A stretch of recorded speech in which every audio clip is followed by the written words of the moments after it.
Saudara yang terkasih di dalam Tuhan, gimana kabarnya hari-hari ini?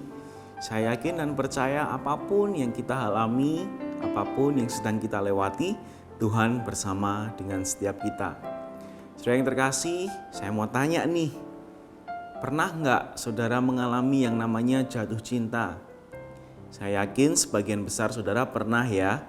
Buat yang sudah menikah, yuk diingat kembali gimana rasanya jatuh cinta awal bersama dengan istri Anda atau suami Anda.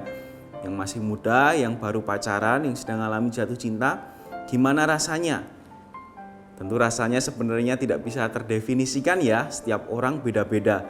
Tapi yang pasti ketika kita jatuh cinta, pikiran dan perasaan kita itu tertuju kepada orang yang kita cintai.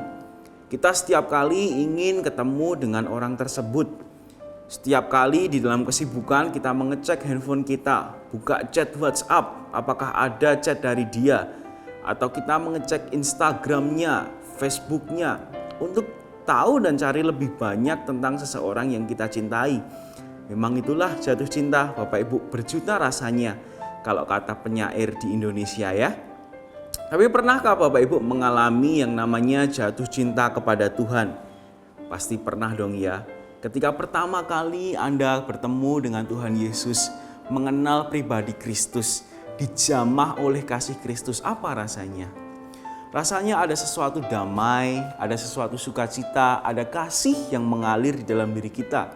Dan itu mengubah hidup kita Bapak Ibu. Bawaannya setiap hari, setiap waktu kita tuh pengen berdoa, pengen ketemu Tuhan. Atau kita bawaannya pengen baca Alkitab setiap hari bisa 10 pasal mungkin, untuk mengenal lebih jauh tentang Tuhan. Bawaannya pengen datang di dalam ibadah terus menerus. Kalau bisa 7 hari deh, terus menerus datang di dalam ibadah. Itulah yang disebut cinta mula-mula. Setiap orang Kristen mungkin pernah mengalaminya. Bapak Ibu yang terkasih, tapi sayangnya kita harus jujur ya, bahwa waktu itu seringkali menggerus cinta kita kepada Tuhan.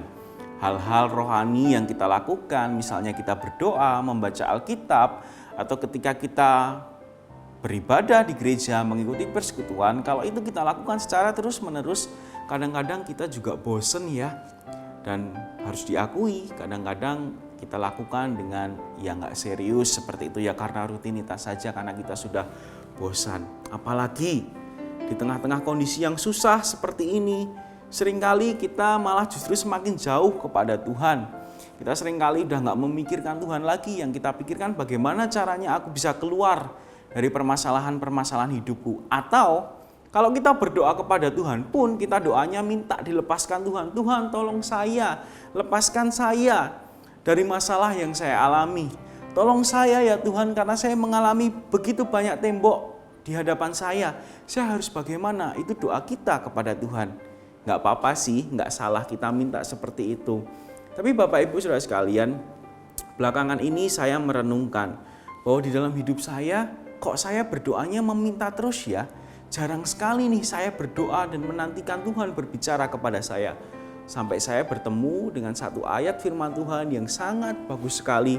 Dan ini kemudian menjamah hati saya. Mazmur 130 ayat 5-6 dikatakan demikian. Aku menanti-nantikan Tuhan, jiwaku menanti-nanti, dan aku mengharapkan firman-Nya. Jiwaku mengharapkan Tuhan lebih daripada pengawal mengharapkan pagi. Lebih daripada pengawal mengharapkan pagi. Satu puisi yang indah ya. Puisi yang disampaikan oleh pemazmur, bahkan dikatakan waktu dia menulis puisi ini, dia berkata, dari jurang yang dalam aku berseru kepadamu ya Tuhan. Artinya pemazmur sedang berada di dalam kesusahan. Tetapi di dalam kesusahannya itu dia menanti-nantikan Allah untuk hadir di dalam kehidupannya. Bukan semata-mata menantikan Allah untuk hadir dan menolong dia, tetapi juga menanti-nantikan Allah untuk datang dan berelasi dengan dia, berjalan bersama dengan pemazmur.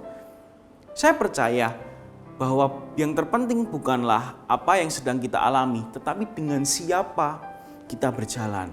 Saudara, melalui ayat ini saya diingatkan untuk boleh datang kepada Tuhan dan tidak meminta apapun. Datang di dalam hadirat Tuhan dan mengharapkan Tuhan berbicara secara pribadi di dalam hidup saya. Kalau nggak percaya, cobain lakukan ya di rumah masing-masing ya. Di dalam saat teduh Anda datang pada Tuhan, jangan minta apa-apa, mintalah satu hal. Tuhan, aku menantikan Engkau. Tunggu Tuhan untuk datang dan menjamah hati Anda. Memang tidak semerta-merta Anda mendengar suara-suara aneh seperti anakku, anakku. Tidak seperti itu. Tetapi ketika Anda menantikan Tuhan, tiba-tiba ada kasih yang kemudian mengalir ke dalam hati Anda. Kemudian ada sukacita dan damai sejahtera yang mengalir, mengisi kekosongan hati Anda. Dan itu membuat Anda bersemangat lagi menjalani kehidupan. Mari Bapak Ibu, hadirat Tuhan dan firman-Nya itu sangat penting di dalam kehidupan kita. Oleh sebab itu kita harus melatih diri kita setiap hari untuk menanti-nantikan Tuhan. Datang kepada Tuhan dan minta Dia berbicara di dalam kehidupan kita. Kita harus berkomitmen untuk selalu menyediakan waktu luang, datang kepada Tuhan dan menantikan Dia berbicara di dalam kehidupan kita. Karena hanya dengan Tuhan dan dengan firman-Nya lah kita bisa berjalan melewati kehidupan yang semakin tidak menentu ini. Kiranya Tuhan Yesus memberkati kita semua. Amin.